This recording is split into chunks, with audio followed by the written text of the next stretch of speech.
Hello ಸ್ನೇಹಿತರೆ, ನಿಮಗೆಲ್ಲರಿಗೂ Siddhartha competitors ಅಕಾಡೆಮಿಗೆ ಸ್ವಾಗತ. ಈ ಒಂದು ವಿಡಿಯೋದಲ್ಲಿ ಮೋಸ್ಟ್ ರಿಪೀಟೆಡ್ ಕೇಳಿರ್ತಕ್ಕಂಥ FTA ಮತ್ತು STA ಟಾಪಿಕ್ಸ್ ಅನ್ನ ಡಿಸ್ಕಸ್ ಮಾಡ್ತೀರಿ. ಆ ಒಂದು ವಿಡಿಯೋ ಸರಣಿಯಲ್ಲಿ ಇದು 3ನೇ ವಿಡಿಯೋ ಆಗಿರ್ತಕ್ಕಂಥದ್ದು. ಈ ಒಂದು ವಿಡಿಯೋದಲ್ಲಿ ಭಾರತ ದೇಶದ ಪ್ರಧಾನಿಗಳು ಹಾಗೂ ಅವರ ಜಾರಿಗೆ ತಂದಿರತಕ್ಕಂಥ ಯೋಜನೆಗಳ ಬಗ್ಗೆ ಡಿಸ್ಕಸ್ ಮಾಡೋಣ. ಯಾರಾದ್ರೂ ಮೊದಲ 2 ವಿಡಿಯೋಗಳು ನೋಡಿಲ್ಲ ದಯವಿಟ್ಟು ನಮ್ಮ ಚಾನಲ್ ಸಬ್ಸ್ಕ್ರೈಬ್ ಮಾಡಿ ನೀವು ಆ ವಿಡಿಯೋಗಳನ್ನು ನೋಡಬಹುದು. ಭಾರತದ ಪ್ರಧಾನಮಂತ್ರಿಗಳು, ಮೊದಲ ಪ್ರಧಾನಮಂತ್ರಿ ಯಾರಪ್ಪ ಅಂದ್ರೆ ಜವಾಹರ್ಲಾಲ್ ನೆಹರು ಅವರು. ಜವಾಹರ್ಲಾಲ್ ನೆಹರು ಅವರು ಮೊದಲ ಪ್ರಧಾನಮಂತ್ರಿ ಆಗಿರ್ತಕ್ಕಂಥವ್ರು. ಅವರು 1947ರಿಂದ 1964ರವರೆಗೂ ಅವರೇ ಪ್ರಧಾನಮಂತ್ರಿ ಆಗಿರ್ತಕ್ಕಂಥವ್ರು. ಇವರು ಯಾವ ಒಂದು ಲೋಕಸಭಾ ಕ್ಷೇತ್ರದಿಂದ ಲೋಕಸಭೆಗೆ ಆಯ್ಕೆ ಆಗಿದ್ರಪ್ಪ ಅಂತ ಹೇಳಿದ್ರೆ ಉತ್ತರ ಪ್ರದೇಶದಲ್ಲಿ ಇರತಕ್ಕಂಥ ಫುಲ್ಪುರ ಅಂತ ಲೋಕಸಭಾ ಕ್ಷೇತ್ರದಿಂದ ಇವರು ಲೋಕಸಭೆಗೆ ಆಯ್ಕೆ ಆಗಿದ್ದರು. ಇವರು ಭಾರತದ ಮೊದಲ ಪ್ರಧಾನಿ ಅಂತಕ್ಕಂಥವ್ರು. ಇವರ ಕಾಲದಲ್ಲಿ ಅತ್ಯಂತ ಪ್ರಮುಖವಾದ ಒಂದು ಒಪ್ಪಂದ ಸಹ ಏರ್ಪಡುತ್ತೆ. ಯಾವ ದೇಶದೊಂದಿಗೆ ಅಪ್ಪ ಅಂತ ಹೇಳಿದ್ರೆ ಚೀನಾ ದೇಶದೊಂದಿಗೆ. ಆ ಒಪ್ಪಂದದ ಹೆಸರೇನಪ್ಪ ಅಂದ್ರೆ ಪಂಚಶೀಲ ಒಪ್ಪಂದ ಅಂತ ಹೇಳ್ಬಿಟ್ಟಿದೆ.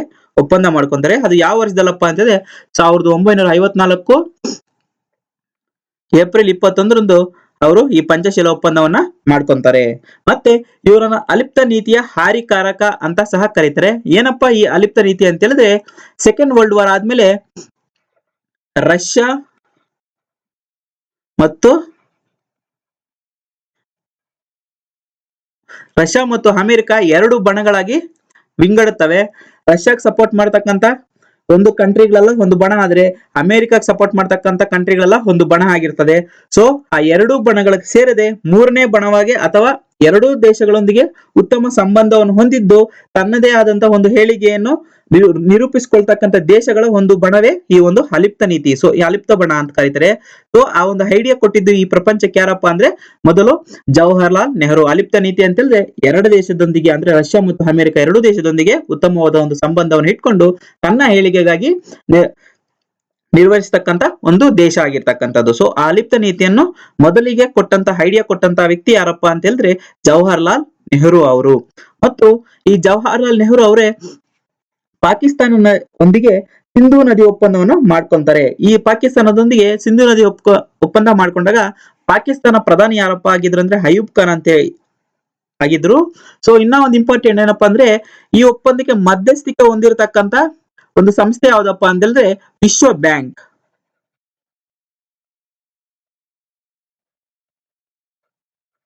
ಸೊ ಈ ವಿಶ್ವ ಬ್ಯಾಂಕ್ ಈ ಒಂದು ಸಿಂಧೂ ನದಿ ಒಪ್ಪಂದಕ್ಕೆ ಮಧ್ಯಸ್ಥಿಕೆ ಹೊಂದಿರತಕ್ಕಂಥದ್ದು. ಭಾರತ ದೇಶದಿಂದ ಜವಾಹರ್ಲಾಲ್ ನೆಹರು ಅವರು ಪಾರ್ಟಿಸಿಪೇಟ್ ಆದ್ರೆ ಪಾಕಿಸ್ತಾನ ಕಡೆಯಿಂದ ಅಯೂಬ್ ಖಾನ್ ಅವರು ಪಾಲ್ಗೊಂಡಿರ್ತಕ್ಕಂಥದ್ದು. ಸೊ ಯಾವ ದಿನದಂದು ಮತ್ತೆ ಯಾವ ಇಯರ್ ಈ ಒಂದು ಒಪ್ಪಂದ ಆಗಿರ್ತಕ್ಕಂಥದ್ರೆ 1960 ಸೆಪ್ಟೆಂಬರ್ 19ನೇ ತಾರೀಕು ಈ ಒಂದು ಸಿಂಧೂ ನದಿಯ ಒಪ್ಪಂದ ಆಗಿರ್ತಕ್ಕಂಥದ್ದು. 3 ನದಿಗಳು ಪಾಕಿಸ್ತಾನಕ್ಕೆ ಹೋದ್ರೆ ಸಿಂಧೂ ನದಿಯ 3 ಉಪನದಿಗಳು ಭಾರತಕ್ಕೆ ಅಂತ. ಮತ್ತೆ 1950 ಮಾರ್ಚ್ 15 ಮೊದಲ ರಾಷ್ಟ್ರೀಯ ಯೋಜನಾ ಆಯೋಗವನ್ನು ಸಹ ಇವರು ಸ್ಥಾಪನೆ ಮಾಡ್ತಕ್ಕಂಥದ್ದು. ಇವರ ಕಾಲದಲ್ಲಿ ರಾಷ್ಟ್ರೀಯ ಯೋಜನಾ ಆಯೋಗ ಅಂತ ಸಹ ಸ್ಥಾಪನೆ ಮಾಡ್ತಕ್ಕಂಥದ್ದು. 1952ರಲ್ಲಿ ಮೊದಲ ಪಂಚವಾರ್ಷಿಕ ಯೋಜನೆ ಸಹ ಇವರ ಕಾಲದಲ್ಲೇ ರೂಪಿಸಿರ್ತಕ್ಕಂಥದ್ದು.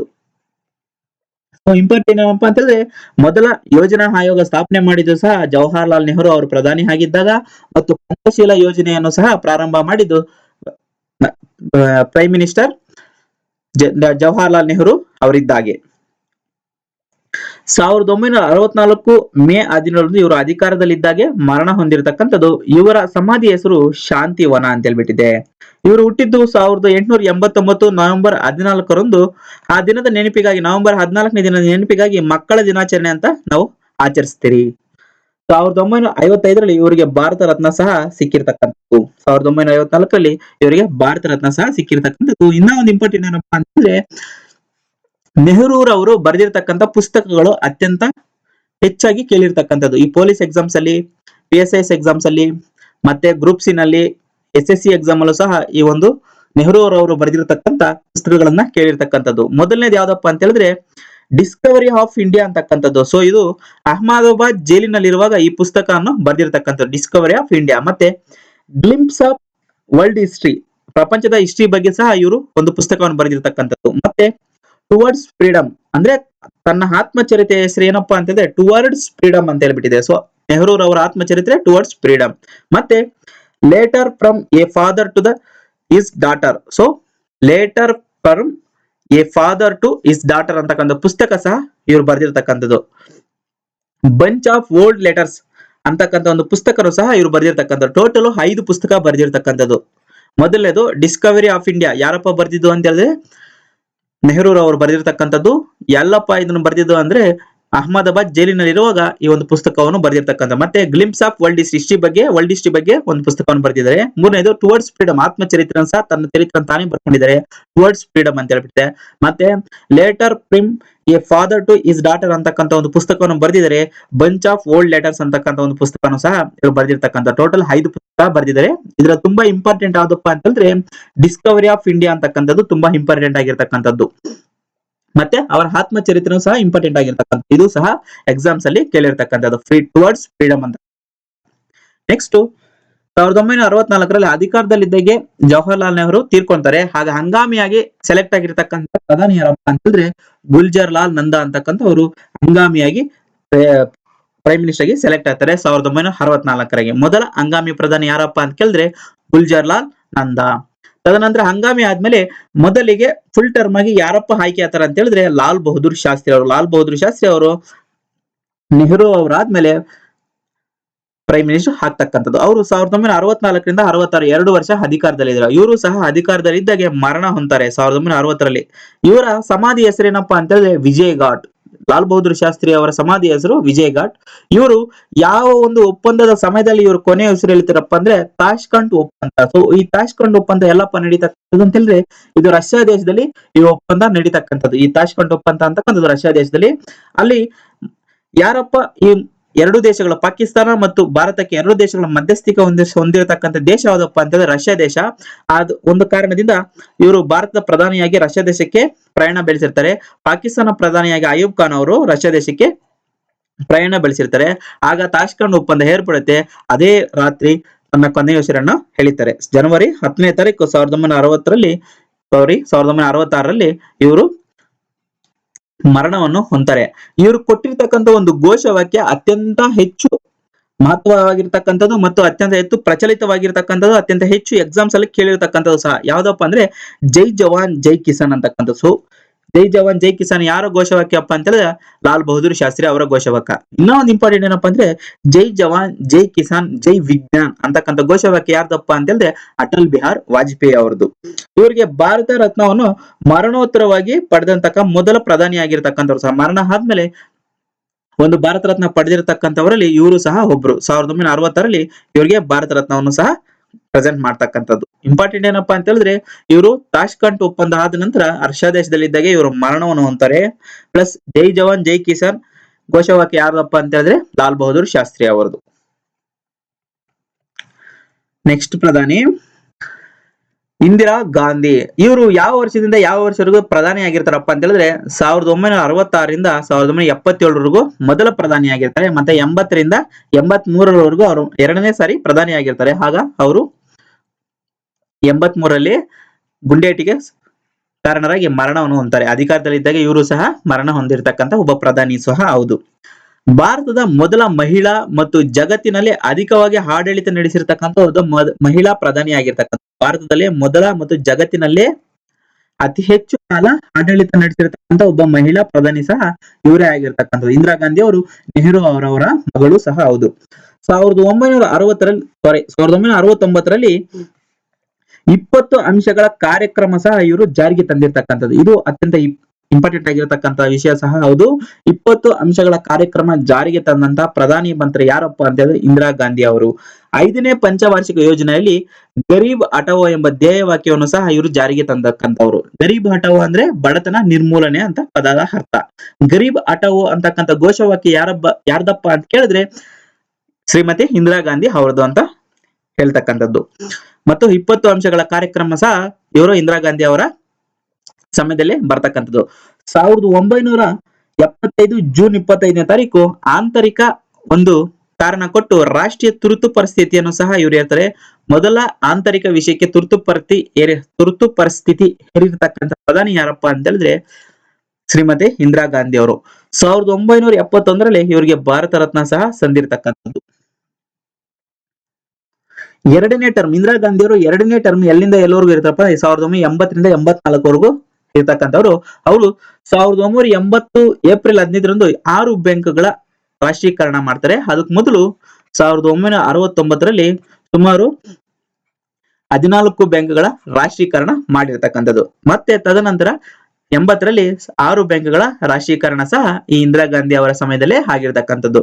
ಇನ್ನ ಒಂದು ಇಂಪಾರ್ಟೆಂಟ್ ಏನಪ್ಪಾ ಅಂದ್ರೆ 1982ರಲ್ಲಿ ನಬಾರ್ಡ್ ಸಂಸ್ಥೆಯನ್ನು ಸಹ ಇವರೇ ಕ್ರಿಯೇಟ್ ಮಾಡಿರ್ತಕ್ಕಂಥದ್ದು. 1984ರಲ್ಲಿ ಆಪರೇಷನ್ ಬ್ಲೂ ಸ್ಟಾರ್ ಖಲಿಸ್ತಾನ ಟೆರರಿಸ್ಟ್ಗಳ ಬಗ್ಗೆ, ಖಲಿಸ್ತಾನ ಬಂಡುಕೋರರ ವಿರುದ್ಧವಾಗಿ ಈ ಒಂದು ಆಪರೇಷನ್ ಬ್ಲೂ ಸ್ಟಾರ್ ಕಾರ್ಯಾಚರಣೆ ಸಹ ನಡೆದಿರತಕ್ಕಂಥದ್ದು.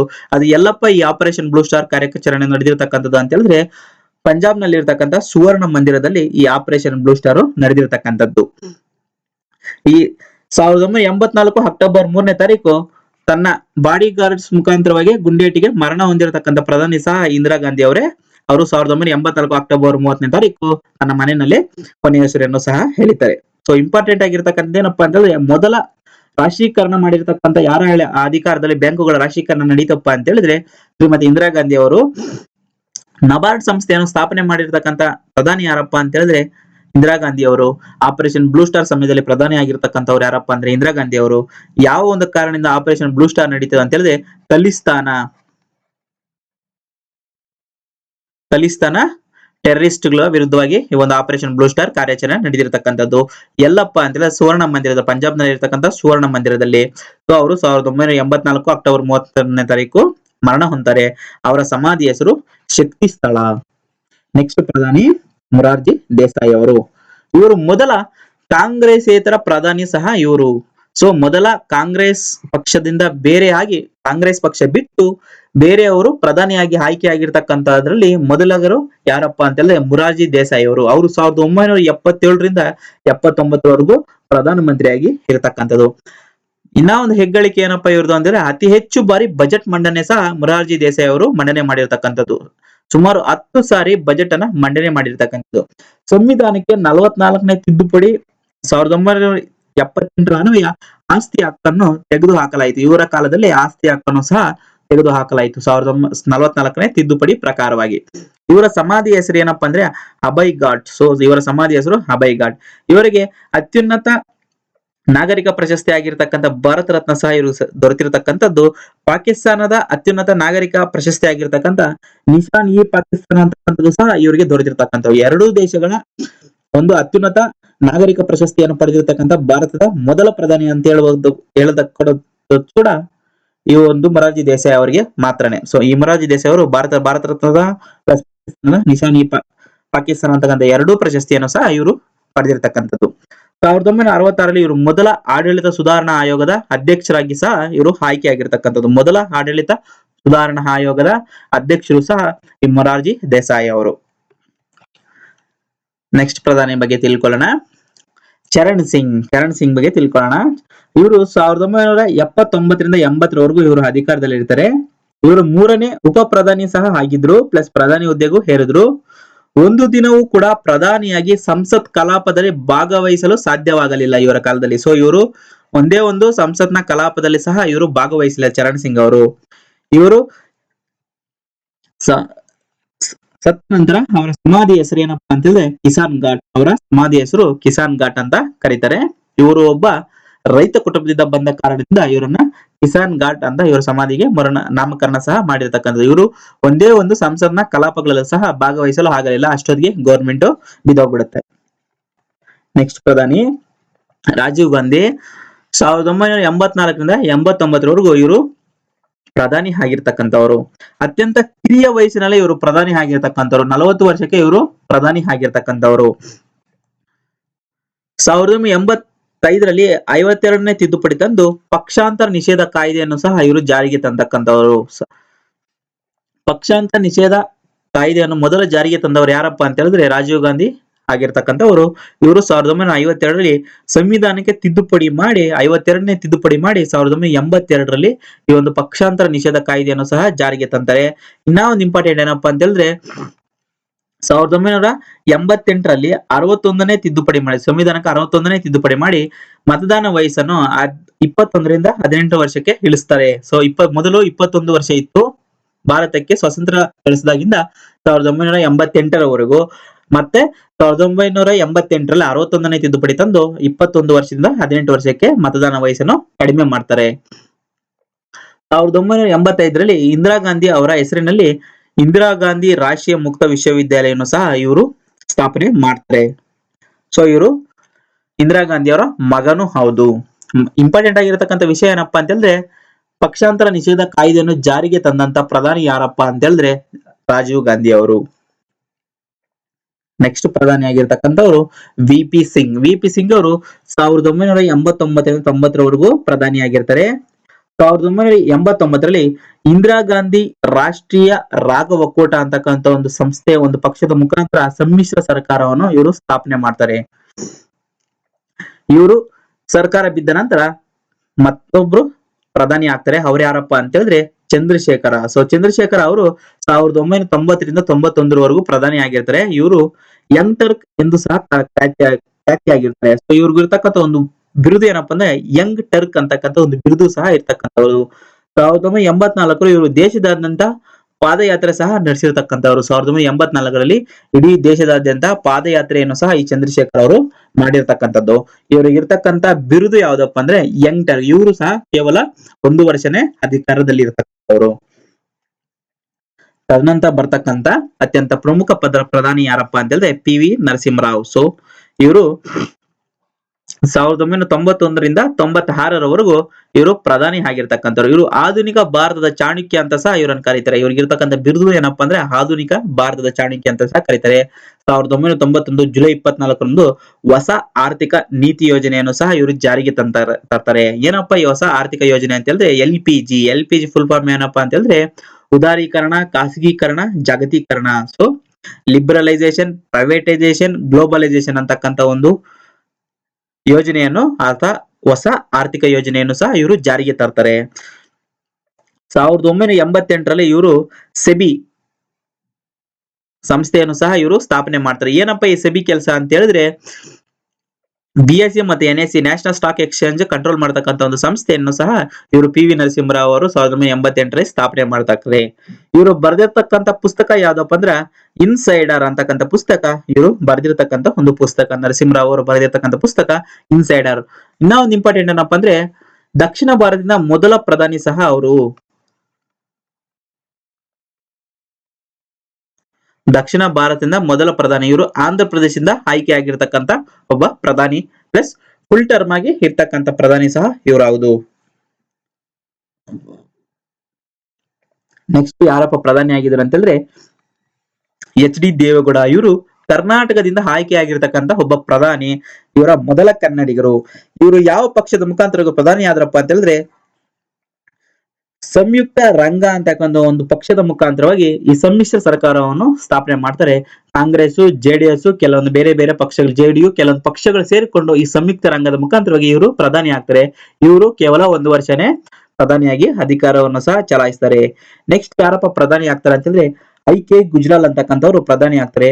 ಇವರು ದೇವೇಗೌಡ ನಂತರ ಸಂಯುಕ್ತ ರಂಗದಲ್ಲಿ ಪ್ರಧಾನಿ ಆಗಿರ್ತಕ್ಕಂಥವ್ರು. ಇವರು ಪ್ರಧಾನಿ ಆಗಿ ಸರ್ಕಾರ ಬಿದ್ದೋದ ನಂತರ ನೆಕ್ಸ್ಟ್ ಪ್ರಧಾನಿ ಆಗ್ತಕ್ಕಂಥವ್ರು ಯಾರಪ್ಪ ಅಂದ್ರೆ ಅಟಲ್ ಬಿಹಾರಿ ವಾಜಪೇಯಿ ಅವರು. ಸುಮಾರು 1998ರಿಂದ 2004ರವರೆಗೂ ಪ್ರಧಾನಿ ಹುದ್ದೆನಲ್ಲಿ ಮುಂದುವರಿತಾರೆ. NDA ನ್ಯಾಷನಲ್ ಡೆಮೊಕ್ರೆಟಿಕ್ ಅಲೈನ್ಸ್ ಅಂತಕ್ಕಂಥ ಒಂದು ಸಂಯುಕ್ತ ಪಕ್ಷದ ಮುಖಾಂತರವಾಗಿ ಇವರು 2 ಸಾರಿ ಪ್ರಧಾನಿ ಹುದ್ದೆಗೆ ಆಯ್ಕೆ ಆಗ್ತಾರೆ. 2000ರಿಂದ 2002ರಲ್ಲಿ ಇವರು ಸರ್ವ ಶಿಕ್ಷಣ ಅಭಿಯಾನ ಅಂತಕ್ಕಂಥದನ್ನ ಜಾರಿಗೆ ತಂತಾರೆ. ಏನಪ್ಪಾ ಈ ಸರ್ವ ಶಿಕ್ಷಣ ಅಭಿಯಾನ ಅಂದ್ರೆ ಪ್ರತಿಯೊಬ್ಬರಿಗೂ ಶಿಕ್ಷಣ ಅಂತ ಹೇಳ್ಬಿಟ್ಟಿದೆ. 86ನೇ ತಿದ್ದುಪಡಿ ಮೂಲಕ 2002ರಲ್ಲಿ 21ನೇ ವಿಧಿಯನ್ನು ಸಂವಿಧಾನಕ್ಕೆ ಸೇರ್ಪಡೆ ಮಾಡಿ ಶಿಕ್ಷಣ ಮೂಲಭೂತ ಹಕ್ಕಾಗಿ ಪರಿವರ್ತಿಸ್ತಾರೆ. 1998 ಮೇ 11 ಮತ್ತು 13ನೇ ತಾರೀಕು ಪೋಖ್ರಾನ್ ಅಂತಕ್ಕಂಥ 2 ಅಣು ಪರೀಕ್ಷೆ ಕೈಗೊಂಡು ಆಪರೇಷನ್ ಶಕ್ತಿ ಅಂತ ಹೆಸರನ್ನ ಸಹ ಇವರೇ ಕೊಡ್ತಾರೆ. ಸೊ ಪೋಖ್ರಾನ್ 2 ಯಾವ್ದಕ್ಕೆ ಸಂಬಂಧಪಟ್ಟಿರ್ತಕ್ಕಂಥದ್ದು ಅಂತ ಹೇಳಿದ್ರೆ ಅಣುಶಕ್ತಿ ಪರೀಕ್ಷೆಗೆ ಸಂಬಂಧಪಟ್ಟಿರ್ತಕ್ಕಂಥದ್ದು. ಆ ಒಂದು ಮಿಷನ್ ನ ಹೆಸರೇನಪ್ಪಾ ಅಂತ ಹೇಳಿದ್ರೆ ಆಪರೇಷನ್ ಶಕ್ತಿ. ಯಾವ ವರ್ಷದಲ್ಲಪ್ಪ ಇದು ಕಂಡಕ್ಟ್ ಮಾಡಿರ್ತಕ್ಕಂಥದ್ದು ಅಂದ್ರೆ 1998 ಮೇ 11 ಮತ್ತು 13. ಈ ಒಂದು ಕಾರಣದಿಂದ ಮೇ 11ನೇ ತಾರೀಕನ್ನು ನ್ಯಾಷನಲ್ ಟೆಕ್ನಾಲಜಿಕಲ್ ಡೇ ಅಂತ ಸಹ ಕರೀತಾರೆ. ಸೊ ರಾಷ್ಟ್ರೀಯ ತಂತ್ರಜ್ಞಾನ ದಿನ ಅಂತ ಹೇಳ್ಬಿಟ್ಟು ಮೇ 11 ಸಹ ಕರೀತಾರೆ. 1999ರಲ್ಲಿ ಕಾರ್ಗಿಲ್ ಯುದ್ಧ ಸಹ ಇವರ ಕಾಲದಲ್ಲಿ ನಡೀತಕ್ಕಂಥದ್ದು ಪಾಕಿಸ್ತಾನದೊಂದಿಗೆ ಕಾರ್ಗಿಲ್ ಯುದ್ಧ. ಆ ಯುದ್ಧದ ಆಪರೇಷನ್ ಹೆಸರೇನಪ್ಪ ಅಂದ್ರೆ ಆಪರೇಷನ್ ವಿಜಯ್ ಅಂತ ಸಹ ಈ ಒಂದು ಯುದ್ಧಕ್ಕೆ ಸಹ ಇರ್ತಕ್ಕಂಥದ್ದು. ಜುಲೈ 14ನೇ ತಾರೀಕನ್ನು ಕಾರ್ಗಿಲ್ ಯುದ್ಧ ದಿನ ಅಂತ ಸಹ ಕರೀತಾರೆ. 1999ರಲ್ಲಿ ಈ ಒಂದು ಕಾರ್ಗಿಲ್ ಯುದ್ಧ ನಡೀತಕ್ಕಂಥದ್ದು ಪಾಕಿಸ್ತಾನದೊಂದಿಗೆ. ಇವ್ರಿಗೆ ಇರ್ತಕ್ಕಂಥ ಬಿರುದು ಏನಪ್ಪಾ ಅಂತ ಹೇಳಿದ್ರೆ ಅಜಾತ ಶತ್ರು ಅಂತ ಸಹ ಇವರಿಗೆ ಇರತಕ್ಕಂತ ಒಂದು ಬಿರುದು. ದೆಹಲಿ ಮತ್ತು ಲಾಹೋರ್ ಮಧ್ಯೆ ಮೊದಲ ಸಂಚಾರಿ ಬಸ್ ಅನ್ನು ಸಹ ಇವರು ಪ್ರಾರಂಭಿಸ್ತಾರೆ. ಯಾವ ವರ್ಷದಲ್ಲಪ್ಪ ಅಂತ ಹೇಳಿದ್ರೆ 1999 ಫೆಬ್ರವರಿ ನಲ್ಲಿ ಈ ಒಂದು ದೆಹಲಿ ಮತ್ತು ಲಾಹೋರ್ಗೆ ಬಸ್ ಸಂಚಾರ ಸಹ ಇವರನ್ನ ಸ್ಥಾಪನೆ ಮಾಡ್ತಾರೆ ಅಥವಾ ಚಾಲನೆ ಮಾಡ್ತಾರೆ. ಇವರಿಗೆ 2015ರಲ್ಲಿ ಭಾರತ ರತ್ನ ಪ್ರಶಸ್ತಿ ಸಹ ದೊರಕಿರ್ತಕ್ಕಂಥದ್ದು. ಇವರ ಜನ್ಮ ದಿನಾಚರಣೆ ಆಗಿರ್ತಕ್ಕಂಥ ಡಿಸೆಂಬರ್ 25ನೇ ತಾರೀಕನ್ನು ಉತ್ತಮ ಆಡಳಿತ ದಿನ ಅಂತ ಸಹ ಸರ್ಕಾರ ಹಮ್ಮಿಕೊಳ್ತದೆ. ಇವರು ಪಂಚಜನ್ಯ, ದೀನ ಉಪಾಧ್ಯಾಯ, ರಾಷ್ಟ್ರಧರ್ಮ, ವೀರ ಅರ್ಜುನ, ಸ್ವದೇಶಿ ಎಂಬ ಪತ್ರಿಕೆಗಳ ಸಂಪಾದಕರು ಸಹ ಆಗಿದ್ದರು. ಟೋಟಲ್ 5 ಪತ್ರಿಕೆಗಳ ಒಂದು ಸಂಪಾದಕರಾಗಿದ್ದರು. ಮೊದಲನೇದಾಗಿ ಪಂಚಜನ್ಯ, ಎರಡನೇದು ದೀನ ಉಪಾಧ್ಯಾಯರು, ಮೂರನೇದು ರಾಷ್ಟ್ರಧರ್ಮ, ನಾಲ್ಕನೇದು ವೀರ ಅರ್ಜುನ, ಐದನೇದು ಸ್ವದೇಶಿ. ಈ 5 ಪತ್ರಿಕೆಗಳ ಸಂಪಾದಕರಾಗಿ ಸಹ ಇವರು ಕೆಲಸ ಮಾಡಿದರು. 2015ರ ಸಾಲಿನ ಬಾಂಗ್ಲಾದೇಶ ನೀಡತಕ್ಕಂತ ಮುಕ್ತ ಜೂಡೋ ಸನ್ಮಾನ ಪ್ರಶಸ್ತಿ ಸಹ ಇವರಿಗೆ ಸಿಗ್ತಕ್ಕಂಥದ್ದು. ಬಾಂಗ್ಲಾದೇಶ ನೀಡತಕ್ಕಂಥ ಒಂದು ಪ್ರಶಸ್ತಿ ಅದು. ಅಟಲ್ ಬಿಹಾರಿ ವಾಜಪೇಯಿ ಅವರು ಪ್ರಧಾನಿ ಆದ ನಂತರ ನೆಕ್ಸ್ಟ್ ಪ್ರಧಾನಿ ಯಾರಪ್ಪ ಅಂದ್ರೆ ಮನಮೋಹನ್ ಸಿಂಗ್ ಅವರು.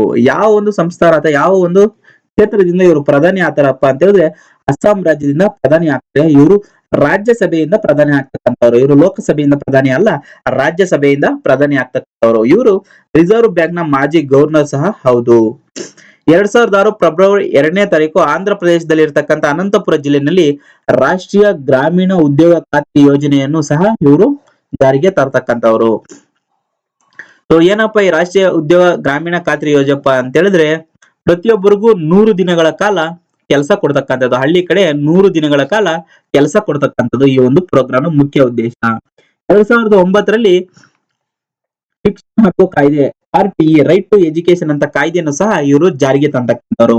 2005 ಅಕ್ಟೋಬರ್ 10ನೇ ತಾರೀಕು ಮಾಹಿತಿ ಹಕ್ಕು ಕಾಯ್ದೆ ಸಹ ಇವರ ಕಾಲದಲ್ಲಿ ಜಾರಿಗೆ ಏನಪ್ಪಾ ಈ ಮಾಹಿತಿ ಹಕ್ಕು ಕಾಯ್ದೆ ಅಂದ್ರೆ ಪ್ರತಿಯೊಬ್ಬರು ಸರ್ಕಾರದಲ್ಲಿ ನಡೀತಕ್ಕಂಥ ಪ್ರತಿಯೊಂದು ವಿಷಯನು ತಿಳ್ಕೊಳ್ತಕ್ಕಂಥ ಹಕ್ಕು ಇದೆ. ಸೊ ಆ ಹಕ್ಕಾಗಿ ಕನ್ವರ್ಟ್ ಮಾಡ್ತಕ್ಕಂಥ ಒಂದು ಆಕ್ಟ್ ಮಾಡತಕ್ಕಂಥವ್ರು ಯಾರಪ್ಪ ಅಂದ್ರೆ ಮನಮೋಹನ್ ಸಿಂಗ್ ಅವರ ಕಾಲದಲ್ಲಿ ರೈಟ್ ಟು ಇನ್ಫಾರ್ಮೇಶನ್ ಅಂತಕ್ಕಂಥ ಕಾಯ್ದೆ ಮುಖಾಂತರವಾಗಿ ಈ ಒಂದು ಹಕ್ಕಾಗಿ ಮಾರ್ಪಡೆ ಮಾಡ್ತಾರೆ. ಯಾರು ಬೇಕಾದರೂ ಸರ್ಕಾರದಲ್ಲಿ ನಡೀತಕ್ಕಂಥ ವಿಷಯನ ತಿಳ್ಕೋಬಹುದು. ನೆಕ್ಸ್ಟ್ ಪ್ರಧಾನಿ ಯಾರಪ್ಪ ಅಂತಂದ್ರೆ ನರೇಂದ್ರ ಮೋದಿ ಅವರು. 2014 ಮೇ 26ರಿಂದ ಇಲ್ಲಿವರೆಗೂ 2020ವರೆಗೂ ಮುಂದುವರಿತಾ ಇದ್ದಾರೆ. ಇನ್ನು ಮುಂದುವರಿತಾ ಇದ್ದಾರೆ. ಅವರ ಟರ್ಮ್ ಇನ್ನು 4 ವರ್ಷಗಳ ಕಾಲ ಇರತಕ್ಕಂಥದ್ದು. ಇವರು ಮೊದಲ ಬಾರಿಗೆ ಭೂತಾನ್ ದೇಶಕ್ಕೆ 2014 ಜೂನ್ 14ನೇ ತಾರೀಕು ಪ್ರವಾಸ ಕೈಗೊಂಡಿದ್ದರು. ಇವರು ಜಾರಿಗೆ ತಂದಿರತಕ್ಕಂಥ ಕೆಲವೊಂದು ಯೋಜನೆಗಳ ಬಗ್ಗೆ ತಿಳ್ಕೊಳ್ಳೋಣ. ಪ್ರಧಾನ ಮಂತ್ರಿ ಜನ್ಧನ್ ಯೋಜನೆ, ಇದರ ಮುಖಾಂತರ ಪ್ರತಿಯೊಬ್ಬರಿಗೂ ಬ್ಯಾಂಕ್ ಖಾತೆ ಓಪನ್ ಮಾಡ್ತಕ್ಕಂಥದ್ದು.